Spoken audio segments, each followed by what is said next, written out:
after a major loss, did you ever feel like, how could they do this to me?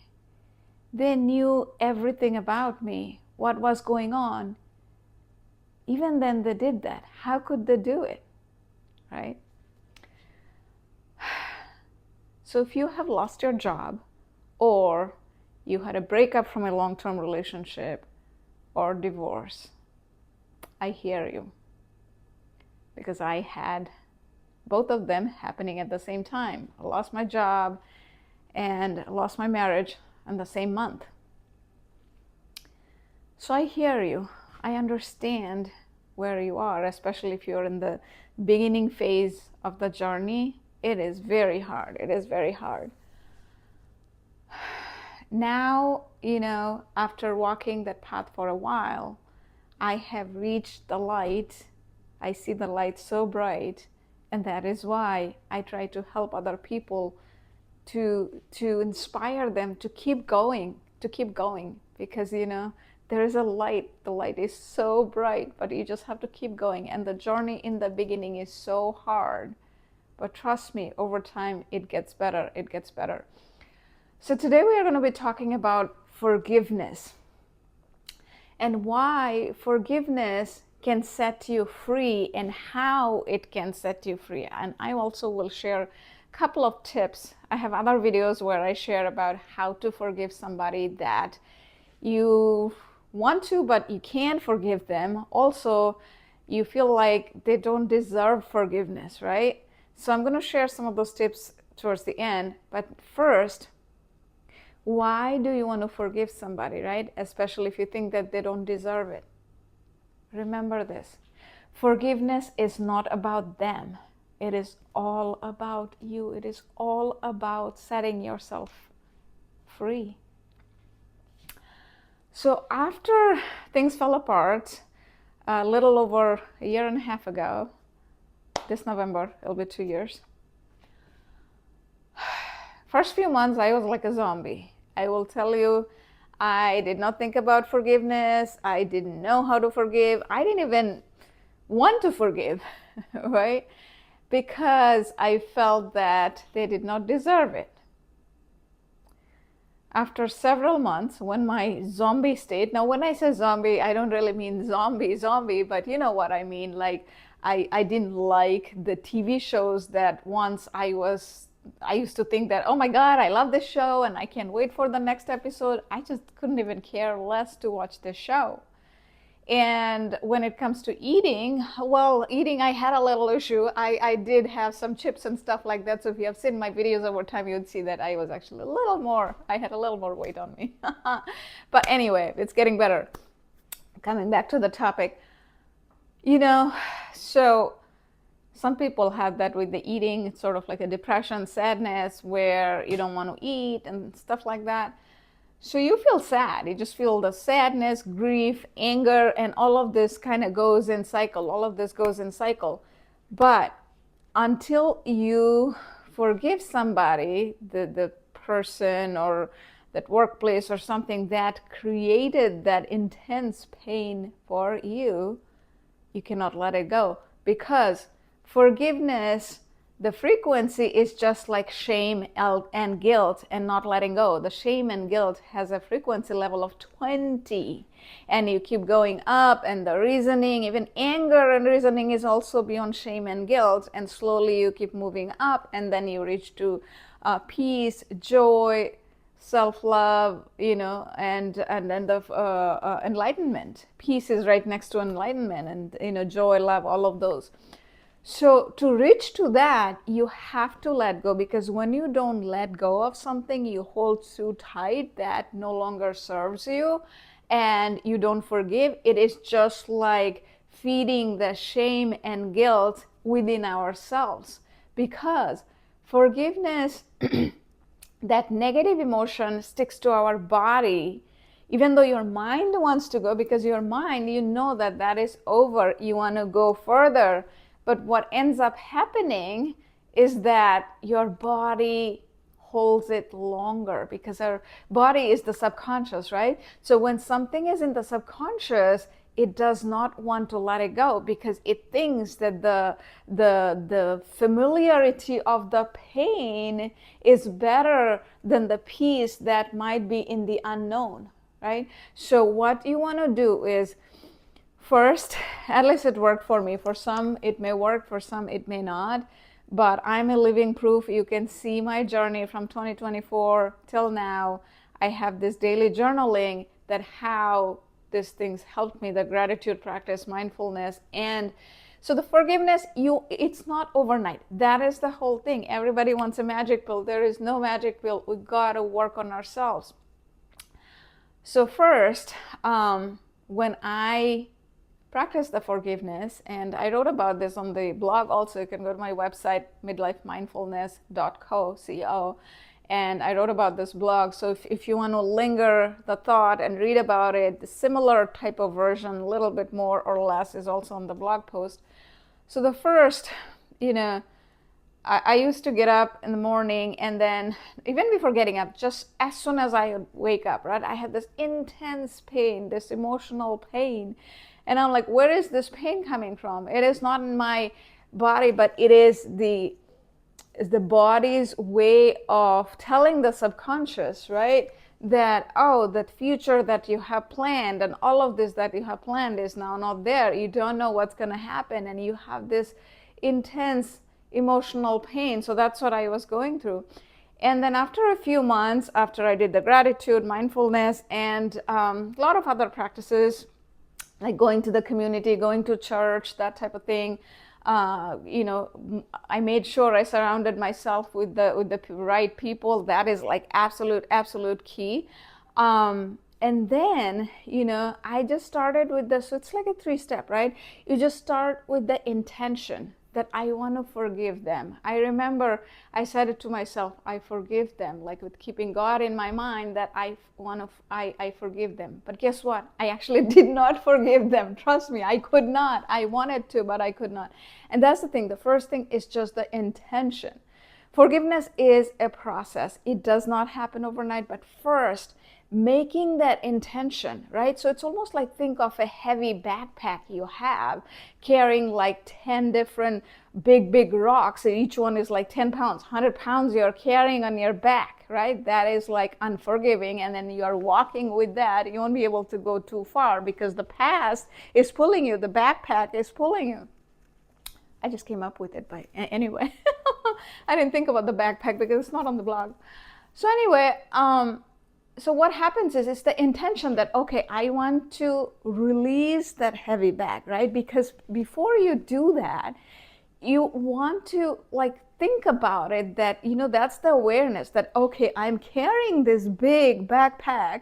So having that intention, then the next thing comes like, oh, how do I do that, right? Even before you think that, okay, I need to release it, you need to have that awareness that you're carrying that, right? You know what I'm talking about. So if you're in that zone, just make that intention. And it is not for them, because in your body, what happens is, if you don't do it, every conversation, every past, every present experience, all of those will linger with that unforgiveness. And what ends up happening is, maybe you are smiling when you're talking to a friend, but your body might clench when you hear their names or some past experience. And trust me, I had I don't know if it's a trauma from clinical point of view, at least in my mind, it was with the simplest thing. And I'll tell you, with making burgers, it's just craziest thing in the world. But, some incident was attached to it. But eventually I had to, after 3 or 4 months, I made burger. And then slowly, things started getting to normal. So I won't divert the topic, but my point is, I know how little things, when you are in a grocery store, a music would remind you. And and in my case, we were a mixed couple, so I had the situation in the beginning when I would go to a grocery store and I would see a mixed couple. I was very sad. I would cry because it would remind me of our situation. But guess what? It was like last month or the month before. I was in a grocery store. I saw I'm looking for my better future, not thinking about the past. So these are the things I'm talking to you about, the forgiveness. When you take off that load, eventually you can get there. It won't be overnight.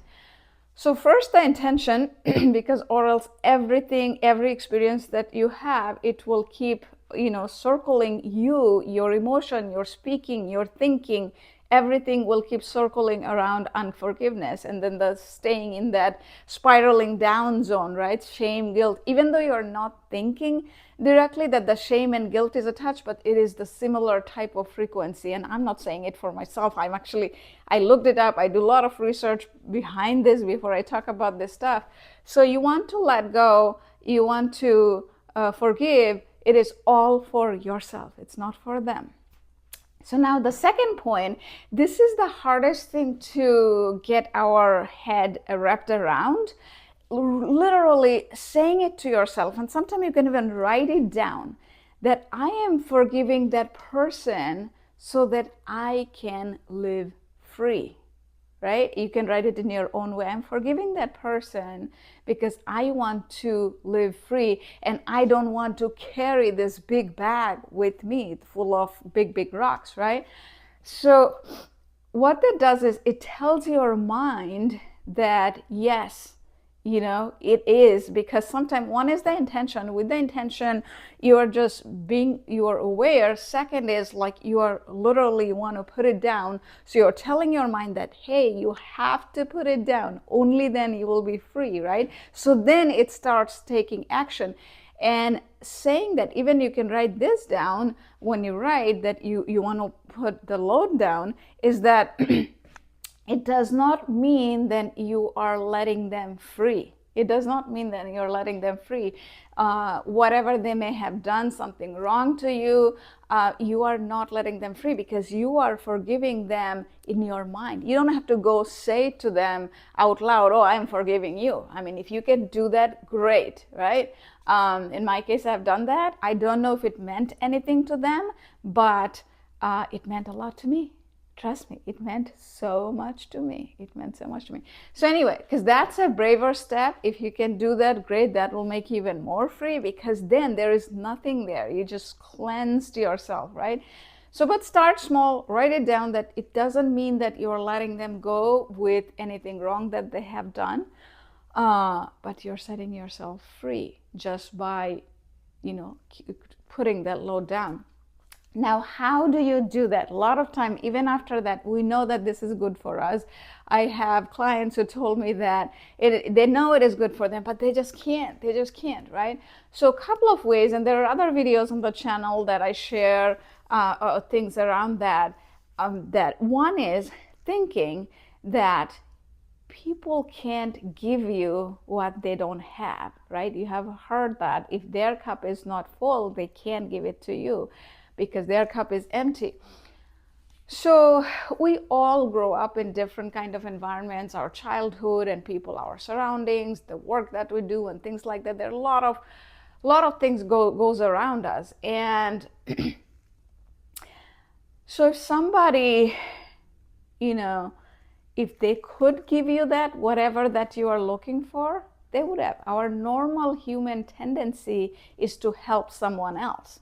So if somebody could not give you something in that moment because they don't have it, and they cannot give you what they don't have. So I'm going to make it a very simple explanation. So let's say you want $10 and they have $20, they can give you 10 easily.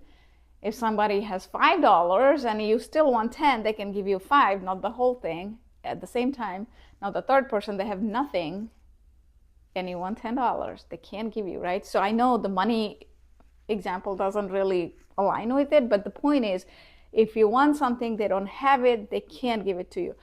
So what it does is it tells your mind, to have compassion, right? To compassion towards them, that, they would give me this if they had it, but they don't have it. So, because ultimately it comes down to the story we tell ourselves. We are I say it all the time, and it's a saying too in general, that we are the audience and we are the storytellers of our life, because 24/7 there is the inner critic. You guys know last year I used to use the inner critic and inner coach, right? The inner critic is constantly saying the negative things and saying that, oh, you should not forgive this person, and inner coach is no, rise higher, right? So when you do that, think of it this way, if they could, they would have done it. So that will generate some compassion within you, and that will help you to forgive them, right? That will help you to forgive them. And also just practicing gratitude and mindfulness when you get to more in the present moment, then you will know that all of that happened. That was in the past. That was in the past, right? So what it does is it kind of tells you that, okay, that is in the past. I cannot change it anymore. More I carry that, I cannot go forward, right? In the future, there are good things waiting for me, but I cannot because I'm holding it tight. So when you practice the mindfulness, it will ground you to the present moment. Again, none of these are overnight, but to feel a shift, either if you do gratitude, mindfulness, or even just praying, right? Praying is also a practice of mindfulness. If you are, different people believe in different things, universe, God, higher power, whatever you believe in. For me, it was a very interesting journey. I grew up Hindu, and then after things fell apart for a while, I was very deeply into Buddhism, and then I became Christian last year. That's a different story altogether. I'll share sometime. So it is that. And Christianity, if you're a Christian and we're watching this, Jesus has the message about forgiving, right? If you don't forgive someone else, how do you expect God to forgive you, right? So that concept also kind of comes to that. And knowing a couple other religions, I know that in all the religions, the kindness, goodness, and forgiving others, it's kind of very similar. So to live a better life, we have to forgive others, even people who has done wrong to us, because otherwise that cycle continues, right? Otherwise the ripple effect. And when you do good, even you forgive them, and then eventually some of those people may go forgive others that from their past, right? So anyway, so the first, the intention. Second, do the things to forgive them, either the gratitude practice or either thinking that they could not give you what they don't have. That will generate compassion. That will really help you to put the bag down with the backpack which had those heavy loads. And then finally, after you do that, my friend, if you see some of my videos in 2025 from the playlist, and recently I also started a coffee lounge channel. There's 2 videos up there. And it's like the most authentic life you would ever live, because you would not care for any external validations. You won't worry about anything in the future. You will be completely fearless, trust me. Because what will happen, especially in today's day when there is like, oh, people are losing jobs and whatnot, it's happening. It is all in our minds. Now you can tell me that, you are telling me this and I just lost my job. Guess what? I lost my job several times. And I knew that God was preparing me through this journey for this day. And that is the trust that you will have. That's unwavering trust. And it is, everything becomes between you and God, nobody else. And if it's universe for you, it's between you and the universe. And if you're atheist, it's the inner critic and the inner coach, whichever way that is. And that is the version I am telling you, my friends. It can only be felt. You probably know from the energy I'm talking about. There is no words, absolutely no words in the world to describe the feeling, But if you keep doing that, my friends, you will feel it. Trust me, keep going. 1 month you will feel something, feel the shift that, oh, this works. 3 months you'll feel even more. 6 months you'll be like, oh my God, I'm a different person now. Trust me in this. You can watch my videos if you think that I'm just exaggerating. 1 year from that, you'll be like, you'll be completely blown away. My life, in so many ways, I'm surprised in a very good way. But it started from that. After losing everything, right? So, try your best, whichever way you can. If you have any questions, comments, please comment below. I'll be more than happy to help you. Forgiveness will set you free. Remember that forgiveness will set you free. And please share this channel with others if it helped you, and comment below and like and share and subscribe. Thank you.